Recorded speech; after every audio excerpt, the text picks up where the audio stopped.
India versus বাংলাদেশের first টেস্টে first day শেষ হলো, তো দিন শেষে ইন্ডিয়ার স্কোর ৩৩৯, ৬ উইকেটের মাধ্যমে। আর আর এই রান পসিবল হয়েছে জাদেজা আর আশ্বিনের পার্টনারশিপের দরুন, ঠিক আছে। যেটা জাদেজা আর আশ্বিন ওয়ার্ল্ড মানে রেকর্ডও করেছে আজকে 7th উইকেটে সবচেয়ে বেশি পার্টনারশিপ করে, ঠিক আছে, যেখানে আশ্বিন তার সিক্স টেস্ট 600ও কমপ্লিট করেছে। আহ, আর সেখানে দাঁড়িয়ে ফার্স্ট সেশন মানে ফার্স্ট দুটো সেশনই বাংলাদেশের তরফে গেছে, যেখানে প্রথম সেশনে 3 উইকেট গেল, পরের সেশনে 3 উইকেট গেল, ঠিক আছে। তো সেখানে দাঁড়িয়ে দেখা যাচ্ছিল যে 200-250 রানের মধ্যেই ইন্ডিয়া অল আউট হয়ে যাবে, তো আজকেই মানে বাংলাদেশের ব্যাটিং দেখা যাবে এমন সম্ভাবনা ছিল। কিন্তু এক ফার্স্টে যখন জয়সওয়াল আর পান্তের মধ্যে একটা ছোট পার্টনারশিপ হলো 62 রানের, তারপরে শেষে এসে তারপরে সেকেন্ড সেশনের শুরুতেই পান্ত আউট হলো। তারপরে আস্তে আস্তে আহ, জয়সওয়াল আর কেএল রাহুল আউট হলো, ঠিক আছে। যেখানে এইখানে সবচেয়ে বড় কি বলো এক্স ফ্যাক্টর ছিল মেহমুদ হাসান। হ্যালো। হুম হুম। হ্যাঁ, এখানে সবচেয়ে এক্সপেক্টেড ছিল মেহেদি হাসান, মানে টিকতে দেয়নি fast bowler, Indian top order ব্যাটসম্যানকে টিকতে দেয়নি। সেখানে রোহিত শর্মাও চলে যায় এজ এজের মাধ্যমে, তারপরে শুভমান গিলও 0 রানে আউট হয়ে যায়, কোহলিও সেম। নাইট রান আছে আর তাসকিন আহমেদ আছে, তিনজন ফাস্ট বোলার। তো দুটো টিমই দেখা গেছে যে ফাস্ট বোলিং বেশি উইকেট তাদের টিম কোডটা বানিয়েছে। তেমন পিচটা তেমন ছিল, ঠিক আছে। হালকা ময়েশ্চার ছিল, হুম। মেনলি বাউন্সি ছিল ফার্স্টের দিকে। তারপরে সেই আস্তে আস্তে যখন জয়সওয়াল পান্তের একটা পার্টনারশিপ এগোচ্ছিল, তারপর পান্তের মেনলি লাকও ছিল, ফার্স্টে দুবার বাজে শট খেলে দুবার দুবার ক্যাচ মিস হয়েছে, ঠিক আছে, বাংলাদেশের এগেনস্ট। হুম। তোর মানে দুবারই জীবনদান পেয়েছে পান্থ, ঠিক আছে। তা সত্ত্বেও 39 রান করেছে, সেকেন্ড সেশনে একটা ভুল ভাল শটে আউট হলো, আর কানা হুম। মারতে গেছে আঘাত। তারপরে কি হলো, তো এখানে তারপরে দাঁড়িয়ে যেখানে কেএল রাহুল একটা মেহেদী হাসানের কাছে একটা ক্যাচ আউট হলো, যেটা নিরাশাজনক ছিল। তারপর জাদেজা আর আশ্বিন তো পুষিয়ে দিয়েছে দুই স্পিনারকে, সাকিব আল হাসান আর মেহেদী হাসানকে। সাকিব সাকিবকে আনা প্রথমত অনেক দেরি হয়ে গেছে, আরো আগে হুম আনতে হতো। আর হুম। তোর জাদেজার অশ্বিন যে এত সুন্দর একটা ইনিংস খেলেছে, 163 রানের পার্টনারশিপ, সেটা অনেকটা একশো কেএল রাহুল পঁচানব্বই এবং রান 195 রানের একশো পার্টনারশিপ। 195, 227 195, সেটা অনেকটা হুম। তোর জয়সওয়াল এবং কেএল রাহুলের দরুন। কেএল রাহুল ওই মুহূর্তে ওই যে 46, এবার এটা দুর্ভাগ্যজনক যে কেএল রাহুল ওই ক্যাচ আউটটা হয়ে গেছে। অসাধারণ একটা ক্যাচ ধরেছিল জাকির হাসান। তো এটা সত্যি দুর্ভাগ্যজনক, কিন্তু ইয়াশাসপি জয়সওয়াল যেখানে প্রতিদিন প্রায় 100 স্ট্রাইক রেটের ধারে কাছে ব্যাট করে, সেখানে আজকে প্রায় তোর হ্যাঁ, খুব অনেক সম্ভবত বল খেলেছে। কি 50 কি 52 এরকম স্ট্রাইক রেটে ব্যাট করেছে। হুম। 56 রান করেছে 117 বলে। তো ও সে সেটা যে মেবি মানে জাস্টিফাই সেটা মেবি জাস্টিফাই, কারণ শুরুতেই তো 3 উইকেট পড়ে হ্যাঁ গেছে। হ্যাঁ হ্যাঁ তো সেখানে হ্যাঁ। হ্যাঁ আর সেরকম। হুম। আরে যেভাবে আউট হয়েছে সেটাও কি মানে কোনো হ্যাঁ হ্যাঁ। মানে বলার কিছু নেই যে খুব বাজে শট বা খুব হুম হুম। অন্যদের মতো, যেমন শুভমান গিল একটা বাজে শটে আউট হয়েছে, হ্যাঁ, তারপরে বিরাট ফার্স্টে কোহলি সেম বলে চাপ, মানে দুটো দেখবি সুমান মিল যে বলটা আউট হলো এবং তার আগের বলটা, দুটো বলই সেম লেন্থ হ্যাঁ ছিল, সেম ডাইরেকশনে আছে, ঠিক আছে। ফার্স্টে তো বাইরে হয়ে 4 হয়ে গেল, সেম বল দিয়েছে, ঠিক হ্যাঁ। আছে। আবার সেই সেই কানাই লাগাতে হবে ওকে। আর বিরাটের তো সেই জবের থেকে হ্যাঁ ক্রিকেট সেম। দেখছি সেই তখন থেকেই সেম সমস্যা, সেই সেম একই। সমস্যা। এবার যখন জিনিসটা একই শটে বারবার আউট। হিট হয় মানে 4 হয় তখন দেখতে খুব সুন্দর লাগে, কিন্তু হ্যাঁ যখন হ্যাঁ। আউট হয় তখন আবার দেখতে খারাপ লাগে। এবং হুম। দেখতে গেলে যে এই যতদিন বিরাট কোহলি মানে যতদিন কি কেরিয়ারের শেষের পর্যায়ে দাঁড়িয়েছে, এখন আর কিছু করার নেই।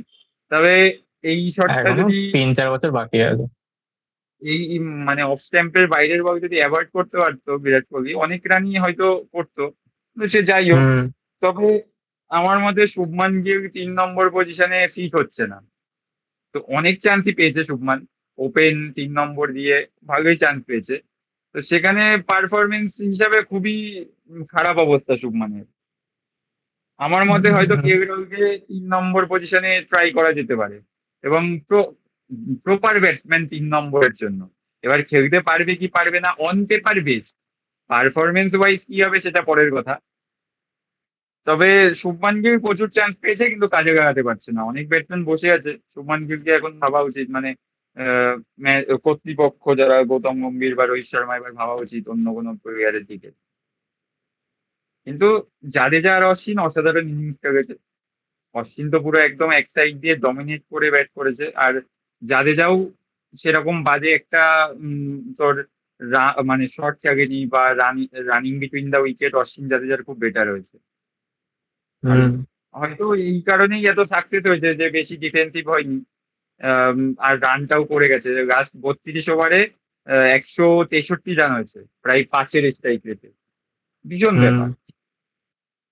আর এমনও না যে চান্স দিয়েছে ক্যাচ ধরতে পারেনি, মিস করেছে, এরকম খুব কম হয়েছে। আজকে বাংলাদেশ মানে হেভি ফিল্ডিং করেছে প্রথম দিকে, হেভি, হুম হুম ভীষণ হুম ফিল্ডিং করেছে।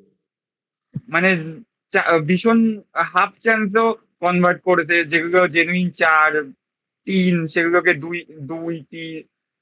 3 রানগুলোকে 2-এ কনভার্ট করেছে, 4গুলোকে আর 3-এ। যেগুলো মানে থ্রো মিস হয়ে বায়া হয়েছে সেখানেও রান নিয়েছে। হ্যাঁ হ্যাঁ সেখানে হ্যাঁ। একটা ওই তো একটা ঋষভ পান্ত আর তবে লিটন দাসের মধ্যে একটা ফানি মোমেন্টও হয়েছিল। তবে ওই ঋষভ পান্ত জয়সওয়ালের রানিং বিটুইন দা উইকেট একটু একটু না, অনেক জায়গায় বাজে ইয়ে হয়েছে। ছিল, হ্যাঁ। হ্যাঁ, হুম অনেকবারই রান আউট হতে হতে বেঁচে গেছে। আর বাংলাদেশ এক্সট্রা রানও প্রচুর করেছে, 28 রান মতন এক্সট্রা করেছে।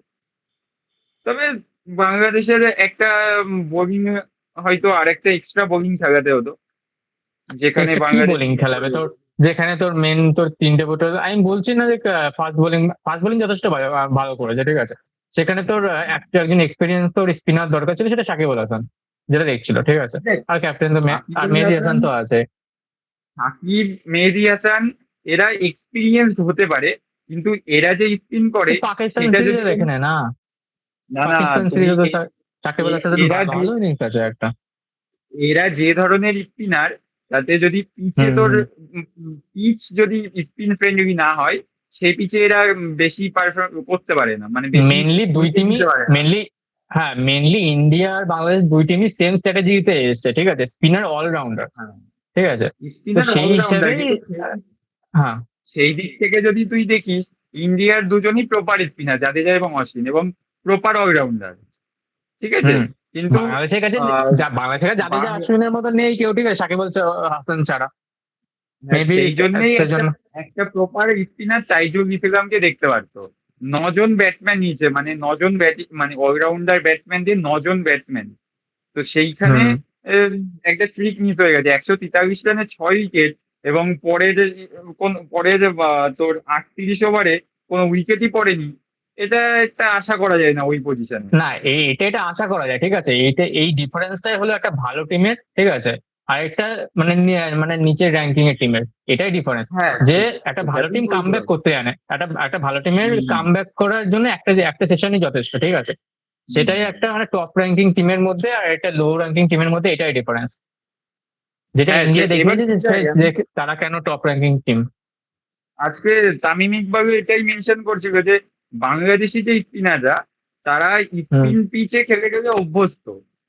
সেই হুম জন্য তাদের স্পিনে বেশি মানে আহ স্পিড বল তোর ডেলিভারি করার সময় বেশি এফোর্ট হুম দিতে হয় না। যদি স্পিন পিচে নর্মালি তুই ছাড়লে স্পিন হয়ে যাচ্ছে, কিন্তু হুম যখন স্পিন নেই পিচে, স্পিন ফ্রেন্ডলি না, সেখানে দাঁড়িয়ে হুম যেমন তোর আমাদের নেথেনে গায়ান আছে, বা অন্যান্য গ্রিনসওয়ান, এরা যেমন বল তোর বলের উপর ফোর্স করতো স্পিন হওয়ার জন্য, বলটা হাতের মধ্যে টার্ন করাতো, সেই জিনিসটা বাংলাদেশি স্পিনারদের কাছে নেই। যে কারণে এরা হুম ব্যাটিং ফ্রেন্ডলি পিচে গিয়ে পারফরমেন্স করতে পারছে না। তো সেইটাই হচ্ছে প্রবলেম, বা সেই জন্য আমি বলছিলাম যে একটা প্রপার স্পিনার দরকার ছিল। স্পিনার বাংলাদেশের মনে হয় কম নেওয়া হয়ে গেছে আমার মতে, তাই ভেবেছিলাম যে দিতে হতো একজন ব্যাটসম্যানকে কমিয়ে। কার জায়গায় আনতো তোর কি মনে হয়, কার জায়গায় আনতে হতো, এবার তাই না? দেখ, 9 জন ব্যাটসম্যান খেলাটাও কোনোভাবে ঠিক না, মানে প্রপার না যে 9 জন ব্যাটসম্যান খেলাবে অলরাউন্ডার দিয়ে। সেইখানে এইটা হচ্ছে কমতি হয়ে গেছে। আর আরেকটা বড় জিনিস যে সাকিবকে নিয়েছে 52 ওভারের মাথায়, ও প্রথম 52 ওভার হুম 4 জন বোলার দিয়ে বল করে গেছে। আর আরো একটা বাজে জিনিস হয়েছে বাংলাদেশে, যেটা 16 ওভারে প্রথম দুটো সেশন যেখানে মিনিমাম 58 ওভার মতন হয়, সেখানে হচ্ছে 48 ওভার, 10 ওভার পিছিয়ে। হুম তো এই অনেক কিছু ট্রিক মিস হয়ে গেছে। যে তামিম ইকবাল এক জিনিস মেনশন করছে যে উম, আমাদের এশিয়ান যে টিম আছে তারা এই যখন ফাস্ট বোলার খেলায় দুটোর বেশি, তিনটে বা চারটে, তখন এই ওভার রেট মেনটেন করতে এদের সমস্যা হয়ে যায়। তো আজকেও সেটাই হয়েছে। তবে আমি ইন্ডিয়ার আশা করছি 400 রান হবে, এবং যেটা হয়তো এনাফ হবে ইন্ডিয়ান বোলিং লাইন আপের সামনে বাংলাদেশ। এবার দেখা যাক কি করে। আহ তো আজকে ভিডিও এখানে শেষ করছি তো।